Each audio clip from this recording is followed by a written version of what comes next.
Hi, ladies. Can you hear me? I can hear you. Nice. Somebody's asking me for the password here, and I myself don't know what it is. Okay, I got it down here. 635-908. Okay, just 1 second. Password is 635. Yeah, 908. 908. Oh, is that? Yeah, that's the password. Yeah. Nice. Great. How are you guys doing? Good, Hi, good. Jella. Hi. I think, who's this? Kizzy. Oh, yeah, Kizzy. So nice to be doing a different kind of webinar today. The first two were, I mean, they weren't heavy, but they were a little more serious, you know. This one is going to be a lot more lighthearted. So it should be fun. I'm looking forward to hearing all the stories that people have to share. So, Majella, how are you? Welcome. Here's Nicole. Some of you already know each other. Nice. So, Kizzy, do you remember Heather from the last time? Nice. Yes, I do. Hi. Good Hi, evening, Kizzy. everyone. And here's Nicole. And Majella, I recently met online through Facebook. It's amazing the people that you can meet through social media. I have met a couple people through, like Heather, kind of through social media, kind of.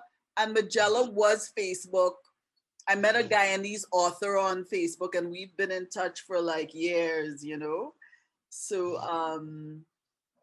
social media is a lovely place to meet people. And just gonna give folks maybe another 5 minutes to see if anybody turns up in that time. So I'll wait a bit.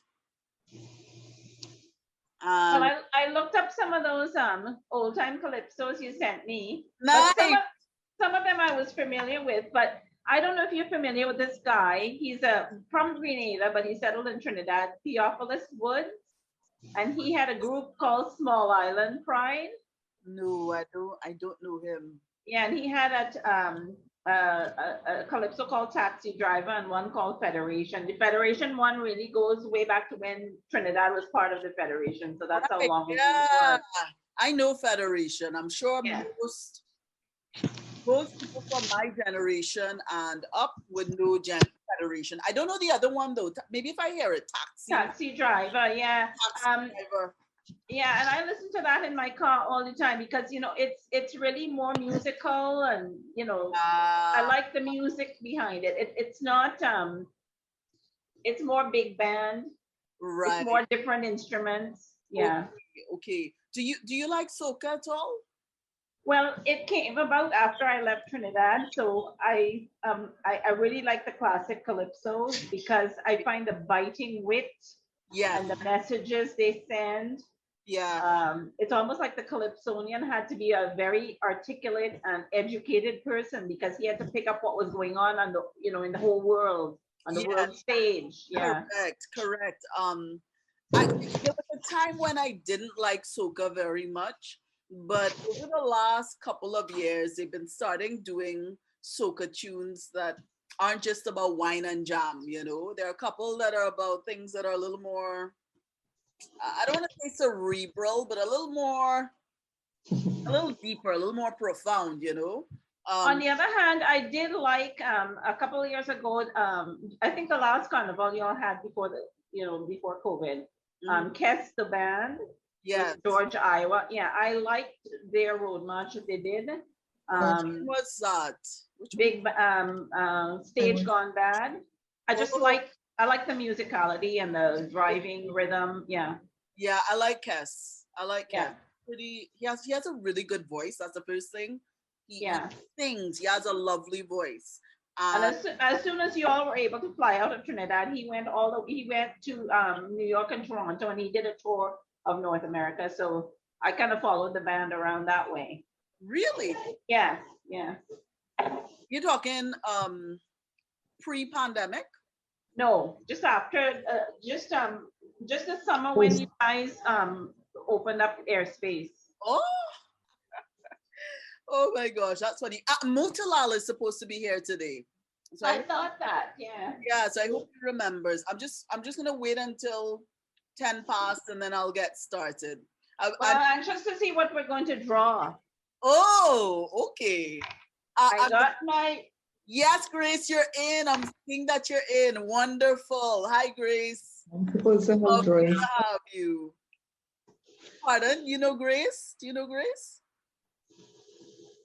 Do you Was she was there the last time, wasn't she? Yes, but you know what I realized from the little mishap that happened with Grace the last time? If you don't register, but you somehow get the